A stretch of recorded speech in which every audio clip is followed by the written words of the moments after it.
Sorry. Okay. I don't know. My live video is not working. It keeps cutting in and out. Well, it seems like it's sticking this time. Okay, I'm gonna go ahead and start. I'm sorry for anyone if this gets cut off. It's been acting funny. It had trouble connecting, and then once it finally connected, it disconnected twice and then reconnected. So I'm gonna go ahead and start. Hi. Sorry I missed my video yesterday. It was kind of a really busy day. Tonight's also gonna be kind of busy, which is why this video is a little earlier in the day than it normally is. I'm just trying to get it all out of the way. I have other videos that I do semi-daily, and I have to get those done too. So, like I promised last time, we're going to talk a little bit about the collective history of this continent here that still doesn't really have a name, but that's okay. It's all about the process. So, like I talked about previously, this is actually what the map looks like. This is a more accurate rendition of the map, except it's backwards for you, because I tried to draw it backwards, and we ended up with this blobous beast up here, but this is more accurate to what it looks like. So, let's go ahead and talk kind of about the collective history of specifically the Darian people. The Darian people are like what Naresh is. They are the ones that are kind of loosely based on dark elves, at least in looks. And so let's talk a little bit about how they started and what happened. So you've got these two areas down in here. If you notice on the actual map, where did it go? I lost it. Right here. This one's actually a lot smaller than this one, if you would look at it. That's just kind of how it ended up being. It just kind of is in this map because I can't draw well. But you'll see a dotted line right here, and that would kind of be like up in this area. Again, this map is a very poor version of this one. This dotted line here shows the area in which the Darian people first originated. So this is kind of where they were originally, is kind of down in this southeastern, western, south central. I'm trying to look at it from my perspective. It's kind of south central, maybe a little more to the west. Although if I'm looking at it to you guys, yeah, that looks west. And this is kind of the area that they started in. And they were a tribal people, and they had chiefs. When they started, they were just one people group, and they had one chief, and they lived kind of in this region. And as they spread out, they kind of moved over into here, and they had, they grew, and there were more chiefs and more clans, more tribes, and they kind of just spread. And they were very influenced, at least in my interpretation, of Native American culture. Now, that's not to say that they were Native Americans. They didn't have the same practice, they didn't have the same understanding, but they are loosely based on some of the understandings of how Native American cultures functioned and processed the world around them and that kind of stuff. Which is to say there were lots of cultures a long time ago that were similar, and so I try not to pull just from one culture because I don't want it to be bad. But anyway, so they were kind of similar in that. And one of the things that when they started out down here, that all of them kind of had in common were their religious beliefs. And that was they had two main deities. They had a mother deity and a father deity. And the mother deity represented how everything is the same. Everything is one. You eat food from the ground, you live, you die, and then you are put back into the ground. And then more people eat food from the ground. And so that's what... Hey everybody. I'm not sure where it cut off, but it cut off again. So I'm going to back up. They had two deities. A father deity and a mother deity. The father deity represented how everything was separate. You have men, women, you have children, you have adults, you have animal, you have humans, you have living, brain-thinking beings, and you have plants, you have water and dirt.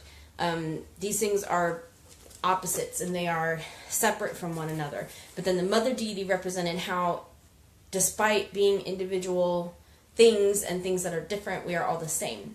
And so she represented the sameness and the oneness. And so you have the Mother Deity and the Father Deity, and that's kind of how they viewed most of the world, and they interpreted most of the world from that. You know, the Mother was the sky, the Father was the earth, the Mother was the moon, the Father was the sun, those kinds of things. And so all the people groups that were kind of down in here, they all kind of followed that same basic belief pattern. So then as they traveled and kind of filled out the continent as a people group, there was another species of peoples that lived over here. I say species, but we've talked about that in the past. Race. There was another race of beings that lived over here, and they were more humanoid in how we imagine humans, kind of like the Skrit that we talked about. Like, these are loosely based on dark elves, and then these are based on just people, and they kind of lived over in this region. And so as they melded over, this group that kind of lived over here and was separated from the others because of the mountains began to adopt some of these religious beliefs of these people, because they kind of intermingled and intermarried and adopted culture aspects from one another. And so these groups over here are very different from these ones over here, just because of how the culture progressed and the kind of groups that they interacted with. So then, let me see, I have this all written down. I'll make sure I have it all correct.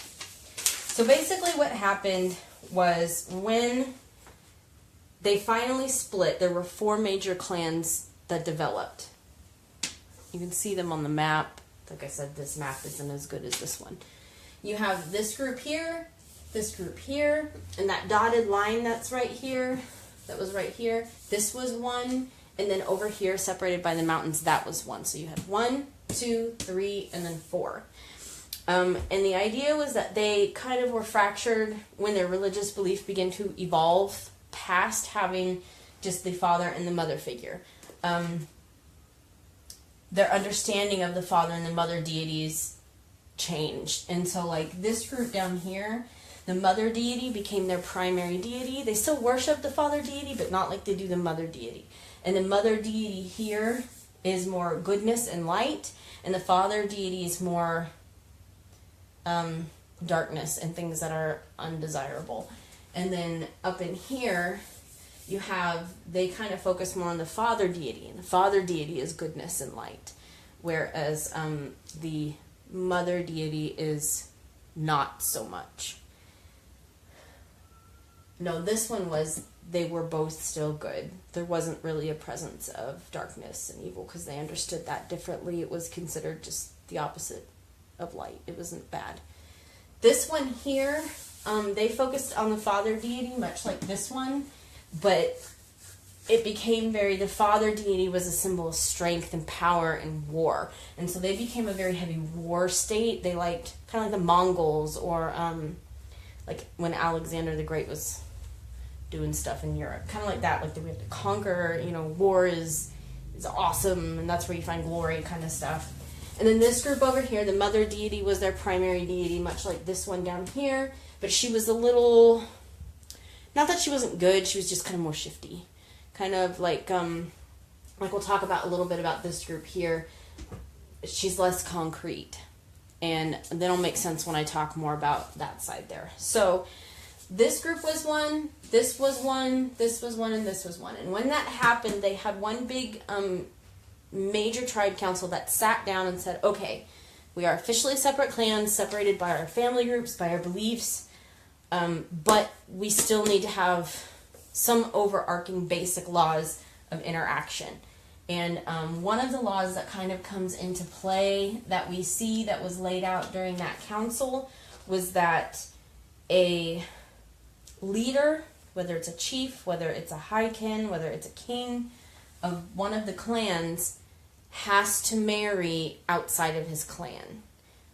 He cannot marry someone from his people group, his specific people group. So that comes into play in the story a little bit, and that becomes part of the important dynamic, because the idea was to form ties between the groups, and while they were separate, they still wanted to be loosely affiliated and to form those bonds with one another. And that was the idea behind that decree or law or whatever you want to call it. So, Bobby, thank you. So then this group over here, let's talk about why it's 3 now instead of just the 1 like it was before. Like I said, this group kind of mingled with the humanoid species, the humanoid race that was over here, which, when their religious beliefs kind of mingled in with these ones, it altered it even further from these groups. Like, Bobby, stop. Sorry, she's walking around making noise. Like this one here in the middle, they believe, they're actually loosely based on like Incan society and Incan ways of life. They believe that Mother is the moon, much like these people, but not that she's represented by the moon, that she is the moon. And they believe that she tells our future in the stars. And so they are very, very like heavy into constellations and looking at the stars and trying to map the future of their clan based on what they see in the stars. And so that's kind of that they picked up from this humanoid race that was living over here. And when their beliefs kind of begin to fracture among this group, they split into the three. And I can't remember if I had a war that was involved with that. I think I did. I'm trying to remember what it is.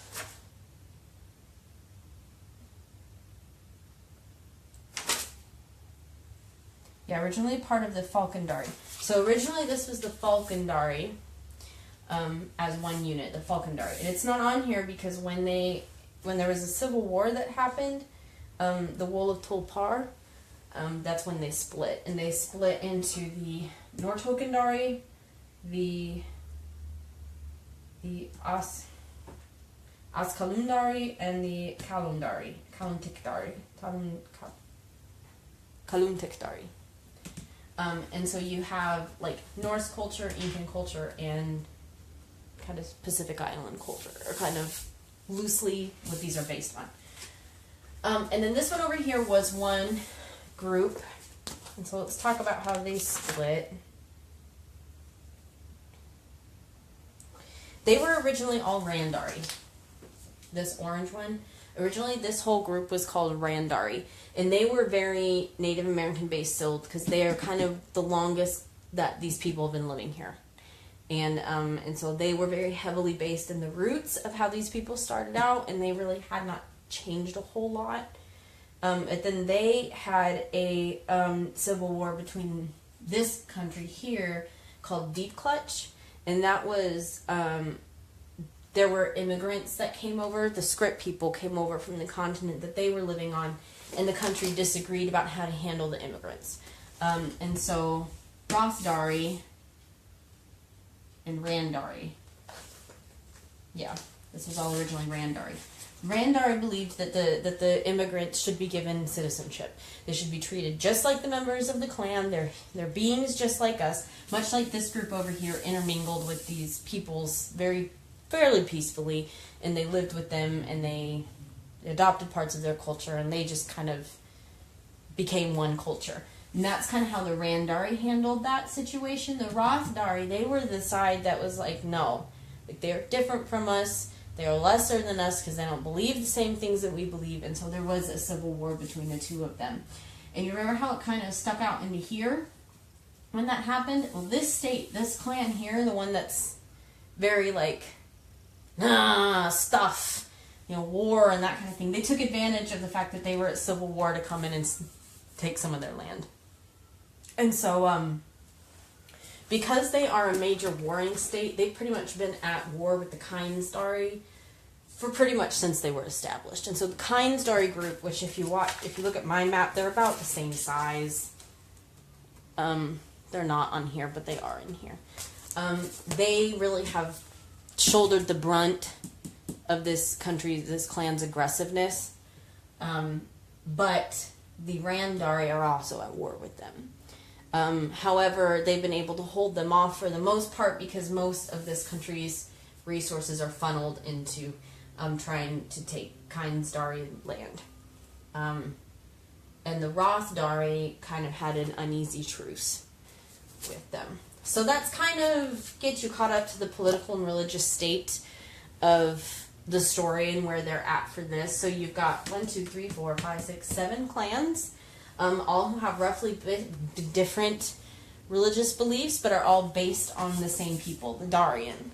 So they all look fairly similar. There is a chapter where you have some ambassadors come from the other clans to our clan at Rothdari, and you kind of see how they are different, how they interact differently, and they look different, and so you'll see that. So, yeah. So these are the clans, and I kind of color-coded them so you guys could see.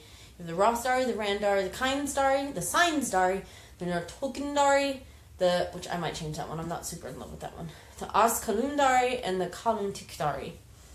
And those are all of them. And they end with the Dari because they are the Darian people. And that was another thing that was part of the major council when they split into the 4 clans, was that is the way of keeping it so that they all consider themselves one people even though they're in separate clans.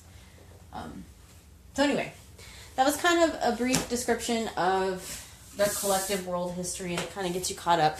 Like I said, I don't know how much of that's actually going to make it into the book. It may eventually, but, you know, background's important, and an author should know it even if it's not part of the plot. So, I hope you all had fun and enjoyed learning a little bit more about the world I'm creating, and I look forward to seeing you all tomorrow. Bye.